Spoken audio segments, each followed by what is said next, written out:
Hello everybody and welcome to another episode of the World of Eora. I'm your host Eric, aka Gingerino. Thank you everyone for joining me on another episode as we dive into the history, lore, and game mechanics for Pillars of Eternity 1 and 2, gearing up for the release of Avowed. For those wondering why we pair those games together, it's because they share the same fantasy setting known as Eora. So as the theory goes, if we dive into the Pillars of Eternity games, we can glean insights into Avowed and how it's going to be developed, and what kind of narratives we might see, walking into the game with a full appreciation for the lore and the world that's been written. Today is going to be a short episode because I'm out of town this week. I'm out volunteering at a youth camp, and so I'm stuck in the mountains somewhere. So I've recorded this ahead of time, and I've made it short so that I knew I would be able to edit it in time for the Sunday release when I usually release an episode. Today's episode is going to feature one of the Stronghold Adventures from Pillars of Eternity 1. Now, if you're not familiar with what that is, I'll give you a quick rundown. In the first Pillars of Eternity game, you become the owner and proprietor of Cad Nua, your very own stronghold, your very own place to rest your head and hang out with your companions and all that kind of stuff. As part of being the owner of this stronghold, you are in charge of making decisions that suit the needs of your stronghold and the people around you and however it is that you want to roleplay your character. One of the things that you get the opportunity to do is you can send idle companions out on adventures, and this will give your stronghold rewards in the form of money or unique items, etc., etc. So if you have a companion that is sitting over back at home just because your party's full and you can't bring them with you, you can instead send them on their own adventure, and when they resolve that adventure, you'll get a reward as a result. There are a lot of adventures that you can send companions on in Pillars of Eternity 1. There are different categories of adventures. When you first start out owning Cad Nua, you can send companions out on minor adventures, but eventually you will get up in the categories to legendary adventures, which deal with things in the lore that we can only speculate on that get so deep. The minor adventures are a little bit, as you would guess, they're minor. The lore there isn't necessarily as mind-blowing, but there is lore to be heard there. And so we're going to be going through one of those minor adventures today. With no other news to go over regarding Avowed, we're going to dive straight into the lore of the first minor adventure that we learn about in the Stronghold Adventures mechanics. I'm curious. What exactly did you find there? Now, as I've said, these adventures are not ones that you go on yourself, but you send your companions in the first Pillars game to go on for you, on your behalf. So it's usually presented to you, to your character, and then you have to decide who you're going to send. There's some sort of problem. You decide that you're going to send such and such to go and deal with the problem, and as a result, there's an outcome and a reward that you get for doing that. The adventure that we're going to be talking about today is called A Court of Spirits. This is the first minor adventure that you'll very likely run into. And the reward for this adventure is a unique item called the Belt of Chimes. So here is the pitch for A Court of Spirits. Here's the problem that is set before you, the owner and proprietor of this stronghold in the area. Southwest of Gilded Vale, travelers have reported a collection of angry spirits gathering near a circle of cracked Adra pillars. Those brave enough to venture near the spirits have reported that they appear to be arguing about some long-forgotten legal matters. Though locals have quickly learned to take a route that avoids the Adra pillars entirely, more than a few foreign merchants landing at Road's End have fallen victim to the shades. So there's some lore to go through here, so we're going to go right through it. First and foremost, it says southwest of Gilded Vale. Gilded Vale is a location set within the Deerwood, which is the setting for the first Pillars of Eternity game. And Gilded Vale is actually something you can go see. If you haven't played Pillars of Eternity 1 yet, you can actually go to this town. It's the first major town that you actually run into within the story of the game. So somewhere southwest of there, near a place called Road's End, which is not a location in-game that we can go to, but it's a location that exists within the lore of the world. Somewhere around that area, there is this cracked Adra pillar, and near this crack in an Adra pillar are a bunch of spirits, angry spirits, mind you, gathering there.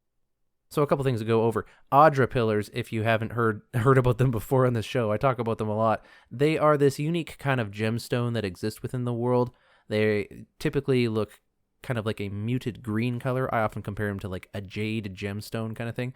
The wonderful thing about Adra in this world is that it can conduct soul energy. So souls are a fact in this world. They do exist, and they're made up of stuff, that stuff being essence.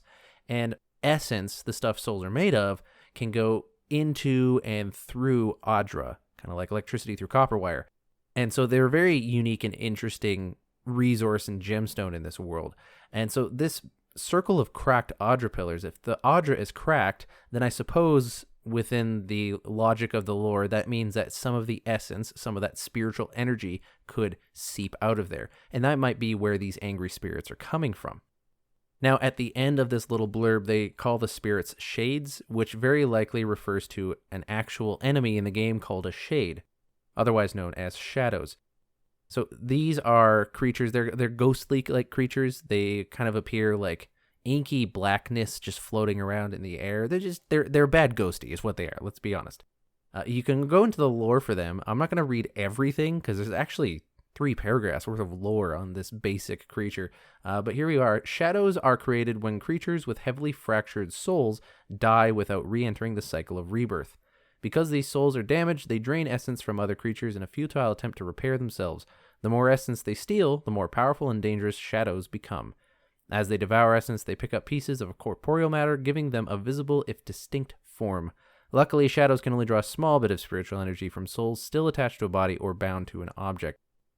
So, in short, shadows or shades in this world, they are a type of spiritual creature that their soul has been so heavily damaged from the cycle of rebirth that is happening, because every time these souls die and they go to the afterworld and they come back, which is a very crude way of putting it, whenever this happens, a little bit of soul energy gets ripped off of a soul. It's this cycle of entropy, if you will, and this is referred to soul fracturing. And when a soul fractures enough that it can't really survive the process again and it gets stuck in the mundane world, then they have this desire. These souls have kind of like a self-preservation mode, right? Just like you and I do. So this soul essence wants to continue to stay alive, but they're not able to go through the process anymore. So what they want to do is they want to eat other soul essence from things around them. And that's essentially what they do. And that's why they attack things on sight. They see something that has essence in them and they attack it to steal some of the essence and thereby keep themselves alive a little longer. The more essence they gain, the more corporeal matter around them can stick to them. Otherwise, they'd be invisible. And that's why you see them the way you do within the world. These are what shadows are. Now, just reading this as it is and having fought shadows in the game and then reading about the Court of Spirits adventure hook, I don't think that these are necessarily the same thing. Because what we have here is not a situation where a soul died and they could not re-enter the cycle of reincarnation. It's that they spilled out of an Adra pillar. So they are already in this cycle of reincarnation. So they are not so fractured that they are beyond saving, which means that they probably have a little bit more rationality to them. They probably aren't just these mindless floating packs of essence that attack anyone. But they are still these angry spirits. And if you get too close to them, it seems like they are going to hurt you. However, when you get close to these angry spirits around the cracked Adra pillar, you find that they are arguing about some long-forgotten legal matter. Now, that's not very terribly important, but that leads me to believe that the people that used to have these souls used to be followers of Woodica in some way, shape, or form. Woodica is the goddess of justice and law and rulership, etc., etc. And as a result, a lot of judges and lawyers will often pray to the goddess Woodica for legal disputes or things like that. And so it seems like these shades probably were all Woodican followers, or for whatever reason, they are getting into this legal dispute. I don't know if that's actually true. That's just kind of where my mind goes, is that these shades clearly believed in Woodica, or that they in some way, shape, or form followed Woodica, that they even care enough to argue about a long-forgotten legal matter, even though they're floating around as this essence.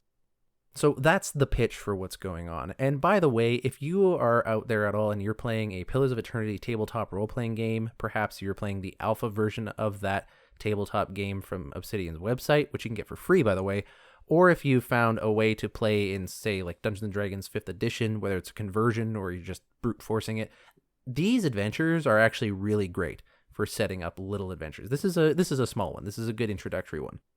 Now, you send a companion on this quest, and after one Stronghold turn, which is just a game mechanic there, your companion will return to Cadnua, and then you will get a missive that tells you about the conclusion of the adventure, what happened.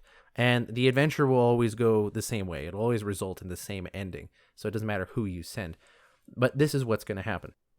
The companion was prepared to fight a mob of angry spirits in the circle of Adra pillars, but quickly discovered that the shades simply wanted resolution to a number of old disputes.